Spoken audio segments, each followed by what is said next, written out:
It's been about, I don't know how long since my last update, and I've made some new discoveries since. So when I went through the door, I had a backpack, my journal, and a charger with a butt.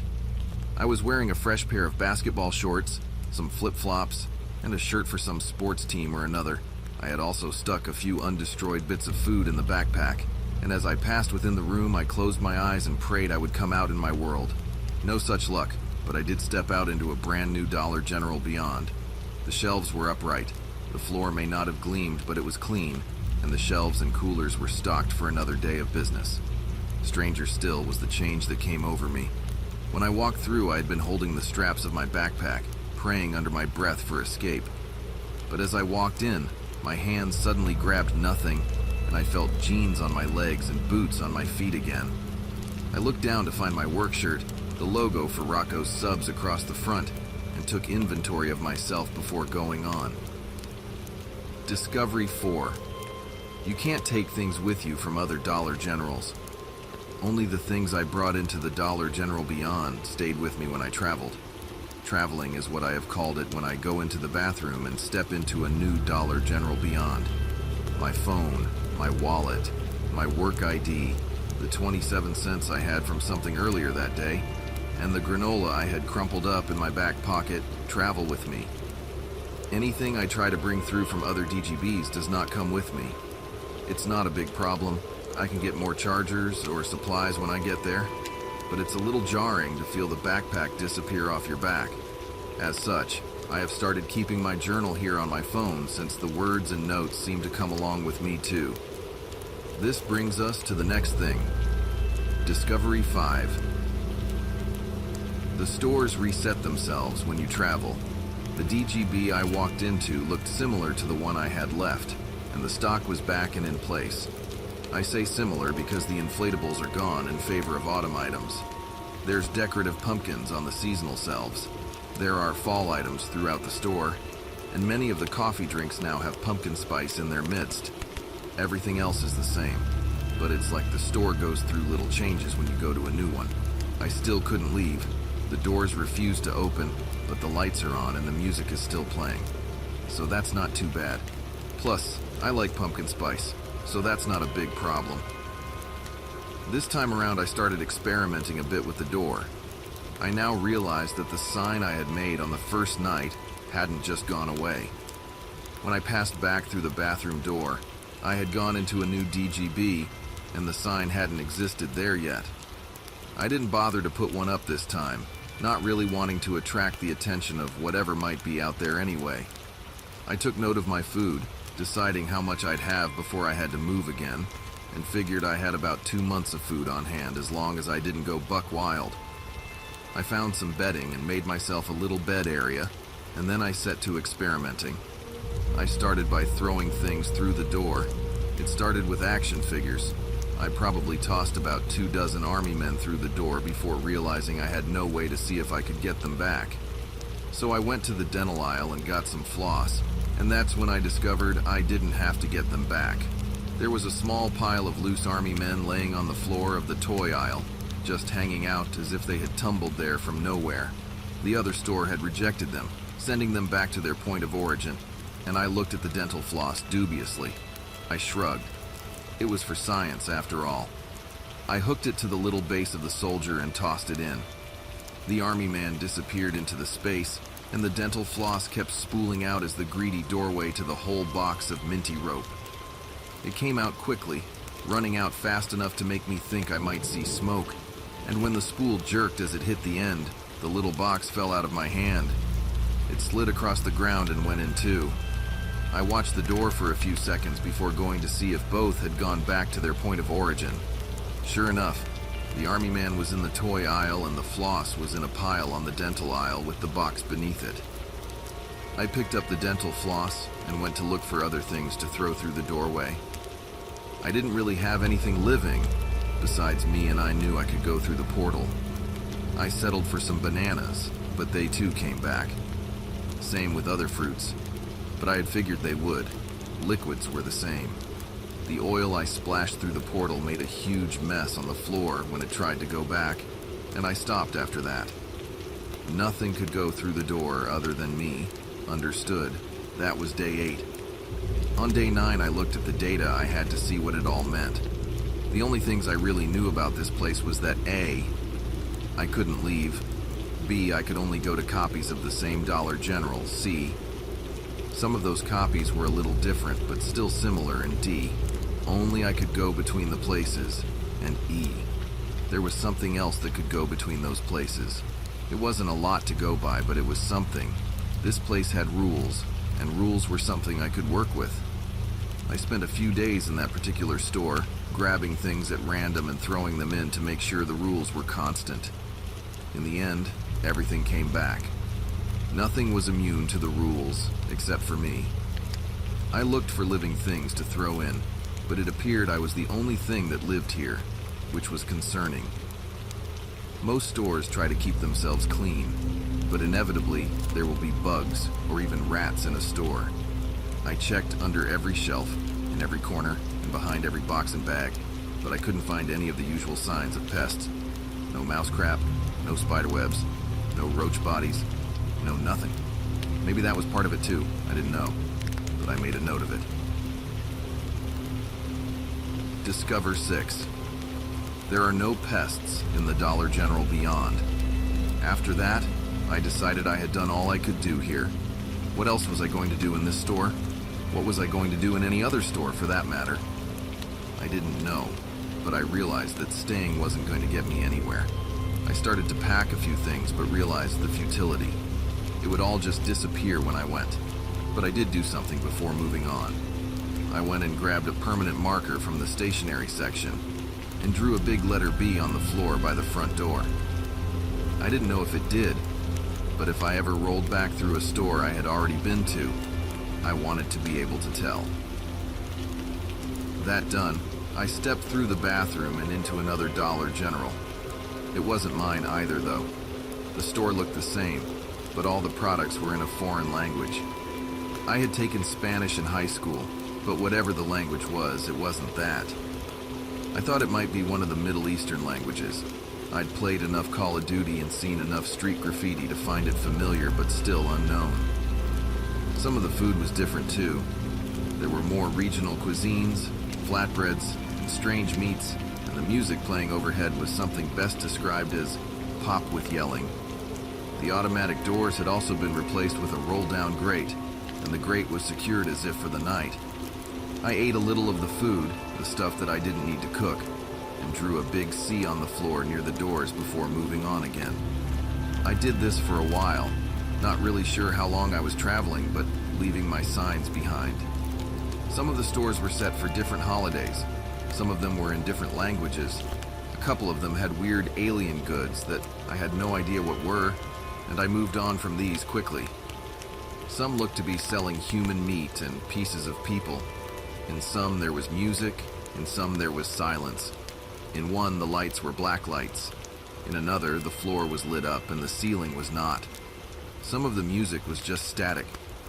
In the store that sold human meat, the music was just the same, screaming again and again. In all of them, I left a letter. In all of them, I hoped to find my way home, and didn't. This was exciting at first. I was exploring unfound territory and seeing things that no one had ever seen before. I was a pioneer, a traveler, and I found myself filled with wonder as I hoped this trip would be my last. The different stores were cool, and I was never scared of what I saw. The rule had always been that I was the only living thing here. The rule had always been that there was nothing in any of these places that would hurt me. I had put the creature out of my mind, thought perhaps I had dreamed it, and as time went by, I couldn't tell you how long I spent just going from one to the next to the next. In some, I spent days. In others, I spent minutes. When I was tired, I slept. When I was hungry, I ate. When I had to go, I went. It wasn't until I drew a Z on the ground of a particular Dollar General, one with a strange mixture of French and Spanish products that all seemed to be made of lamb meat, that I realized how long I had been doing this. This was the 26th one I had been to. I had been going straight through many of them, and I had yet to see anything beyond the front door, other than the murk of Night of Darkness or whatever. I hadn't found anyone else either, and that was beginning to worry me. I also hadn't run back over any of my letters, which was less worrisome, since it meant that there might not be an end to these stores. I found I'd been looking at the Z on the floor for several minutes before shaking it off and heading back for the bathroom. Nothing to do now but carry on. It would be another 7 stores before my ideas of being alone were challenged. The letters had replaced my days by then. I could have no more told you how long I had been here than I could have told you who the King of Spain was. I had begun leaving double letters after the Z, and I figured that at some point I would have to leave triple and quadruple. I tried to sleep as little as possible, keeping moving until I had to stop, and I was yawning as I went into a store I was already thinking of as FF. I walked into a familiar scene, though I knew it wasn't the place I'd thought it was. The store was wrecked, and it was the first one I had seen out of order since the store I had trashed. I wondered if I had come back full circle, but one look at the shelves was enough to tell me I hadn't done this. All the food was labeled in a strange language that I had no clue how to read, and the doors looked like an elevator, the metal doors firmly closed. As I moved about the store, I felt like something was watching me, and I found myself turning quickly as I tried to catch sight of it. It was the first movement I had seen outside my own as I walked past a mirror. It made me paranoid to feel something watching me, and I made a meandering path towards automotive so I could find something to swing if it came after me. The lights in the back hung down by broken chains, and as they flickered, I saw what I was after. The 4-way lug wasn't a perfect weapon, but as the careful, furtive movement I'd been seeing suddenly turned into a wild and stunted charge, I gripped it tightly. I turned suddenly, smashing it into whatever was coming for me, but as I lifted it to swing again, I felt my fingers grow weak. It was a person. It was a human. At least I thought it was. He was an old man, shirtless and hunched, and his skin looked tight as it clung to his ribs. He has clearly not been eating enough, and he lifted his stick-thin arms as he tried to defend himself from me. However long he had been here, he had lost the ability to speak in something recognizable.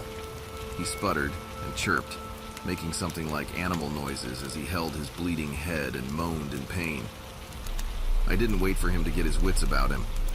I dropped the wrench and took off, sprinting for the bathroom as I leaped through the door and into a new Dollar General beyond. This one had flowers and Mother's Day decorations festooned every end cap, but all I could do was lay there and pull my knees to my chest. I had seen another person. I had attacked the only other person I had found. Well, technically, he had tried to attack me first, but I was still coming to terms with what had happened as I tried to get myself together. The food here was normal, and as I ate, I pinned this addition to my journal. The notes here are all I have to prove I'm not going crazy. It seems there are others here, though they don't seem very friendly. I've already marked this store as GG, and I'm preparing to take a rest for a little while before proceeding on. I don't know what else I'll find out there, but I still remain hopeful that it will be a way out. I'll keep you posted. Pray for me. I still hope to come out of this alive. I know it's been a little bit, or maybe it hasn't, but I hope you guys haven't worried about me too much. It's been a really productive few days lately. I met someone, and he really helped me figure this out. He also helped me learn a few things that I wasn't aware of. Some things that scare the hell out of me. I'm getting ahead of myself here. Let me tell you what's happened since I last posted. I spent several days in GG, the store with the Mother's Day decorations, just getting my head together. You may have a hard time believing this, but I don't often have to attack people in my day-to-day life. Every now and again you may have to bump chests with a rowdy customer at the sub shop, but I hadn't actually had to fight another human being since high school. The thought that I might have killed the guy was repugnant to me, and I was afraid to move on to the next one. What if I found another person like that? What if I found a whole tribe of them? The person who had slept below the shelves and prayed they would crush him seemed like worlds away from me, and I found that maybe I did want to keep living. After a few days of eating and feeling sorry for myself, I collected up the things that would come with me and stepped through the bathroom door again. I went back to my usual routine, but finding another person made me think. Was I the only one leaving markings? Was I the only one marking the stores in case I needed to find my way back? I looked around, but I never found anything beyond the usual graffiti or vandalism. Rude words scrolled on the door by the bathroom, sometimes in English and sometimes not. I also found hearts with initials, catchphrases, and the usual things that children do. It meant nothing until I saw something different in KK. I had been traveling slower, really looking for the signs of other people, and that's when I found the bulletin board. I knew something was different when I walked into KK. The shelves weren't full like the others had been. They weren't empty, not really, but they were sparse and looked picked over. Things were out of place too. This store had furniture, and some of it had been arranged in a way that made me think people had been sleeping close for comfort. The ceiling tiles were hanging down too, something I didn't like, and the music was nothing but harsh static. Also, there was a sign written on poster board in the front window.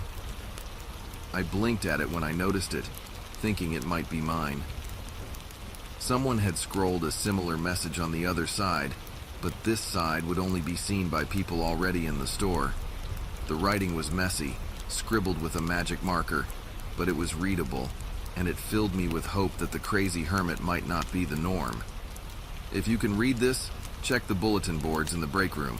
When I come back here, I'll answer your message. It was like a bomb going off in my head, and I kicked myself for not looking. How many break rooms had I been in? How many times had I used the microwave or opened the fridge to see what was inside? I had passed by the corkboard 1,000 times, but never once had I thought to read it. It would be things I had no interest in, things for employees, but it seemed now that might not be the case. I hurried behind the counter and went to check the board, finding a treasure trove of knowledge. Their name was Gale, and they had pinned a good many things there. Rules of the DG. Don't go outside. There's nothing out there. The food runs out, so don't hog it all. The food doesn't go bad, so don't worry about that. Whatever you do here stays here. Don't go into the ceiling. No one comes back from the ceiling. Don't be afraid to leave. There's nothing for you here once it's gone. Another piece of paper had a picture of a big dark creature that had been colored in with a crayon, the miasma. Don't let it see you or you'll die. Don't go into the ceiling or it will get you. The last one seemed to be a goodbye letter, and it was in the same handwriting as the others. I feel bad that I couldn't bury you properly, so let this serve as your memorial. Here lies Kenneth, Margot, Rudy, and Celine. They were the best crew anyone could ask for, and I miss them every day. Kenneth, who was never late for work and always so full of adventure, lost when he went outside. Margot, so full of life and hope, lost to the thing that lives in the ceiling. Rudy, my son, who wanted more than his old man could give him, lost in the ceiling when he went to go get Margot. Celine, who always made sure we ate before she would, went through the door when I was too cowardly and hard-headed. Let this stand as their gravestones. Let this tell their tale. I hope to find Celine when I go through that door. I'm still scared. I'm still hard-headed, but the food won't last forever and I have to do something. If Rudy is out there somewhere, then I'd rather die trying to find him than starving to death in this place. To whoever reads this, don't be afraid to go through the door, and I hope to see you on the other side. Gail Thornton, Assistant Manager of Dollar General Beyond Story, Year 4891. I didn't know whether I should leave anything or not. This looked like a memorial more than a notice board, but if Gail came back here, I wanted him to know that someone else was out there. Paper was easy to come by. Dito pens and I scribbled a hasty introduction before pressing it to the surface with a pushpin. It looked lame beside Gail's words, but it was the best I had. I ate a little of what was left, leaving my mark before moving on. When I traveled now, besides leaving my mark, I always checked the bulletin boards. Sometimes there were messages from Gail, but mostly there weren't. Sometimes there were other messages, though. Usually, it was people looking for people, or people looking for people who were lost. Some of the bulletin boards looked like the missing walls at rest stops, and two that I saw a lot were someone looking for a boy named Jacob and someone looking for a dog named Buddy. looking for my grandson Jacob, 5 years old, blue shirt, blue jean shorts, Skechers light-up shoes. If you see him, keep him safe. He liked mac and cheese. Disappeared when he went to the bathroom on accident. Border collie named Buddy, black and white with some brown, blue bandana around neck. Very sweet. Good service dog. Would love to see him again. The former made my blood run cold, and the more I tried to put it out of my mind, the more it stuck. Jacob, the name the old man had screamed as he lay bleeding. Was he Jacob? Was he the one looking for Jacob? I didn't know, but it didn't matter either. I couldn't get back to him, and I had no clue where his grandson was regardless. I would leave notes of my own, letting them know that I was leaving the letters if they came across them and telling them a little about the places I could remember. It was like having pen pals. Except you were never sure whether they were getting your letters and you had no way to get letters back from them. In that respect, I guess it was more like sending messages in a bottle. It went on like that for a little, but when I came to BBB, I found out that someone had seen one of my messages and left a response. Dear Alphabet Man, very clever. I like your ingenuity. I'm glad you found the bulletin boards and have figured this place out a little. Hopefully we can find each other someday. It would be nice to see a friendly face. Gail. I was thrilled. Finally, someone was responding back to me. I had felt guilty about not trying to communicate with the old man, but this made me feel a little better. If we could get together, we could share knowledge. If we could meet, then maybe we could figure this out. I kept going, each new store hoping to find Gail, but each new store seemed to find me a couple of steps behind. He was leaving messages, leaving answers to old messages sometimes, but I never seemed to catch him. Gail and I were moving through this space differently, it seemed, and Gail was better at it than I was. Gail, I came to believe, could move backward as well as forwards. To Alphabet Man saw your mark, the one labeled K. Be careful if you find yourself there again. Sometimes there are shadows there that like people a little too much. Gail. To Alphabet Man. I thought I had gone to the hermit store for a minute, but I see this may be where you began your journey. Try not to destroy any more of them. They aren't as infinite as you may believe.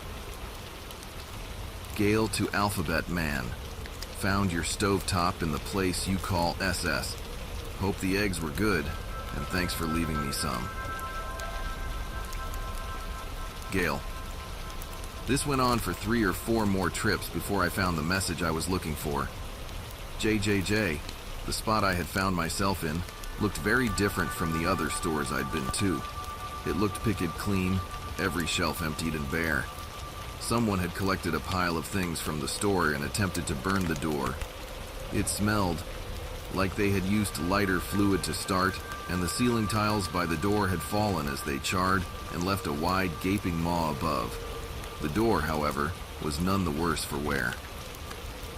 I skirted the edge of the ceiling hole and made my way toward the break room. I didn't expect to find anything, but I was surprised to find the break room still intact.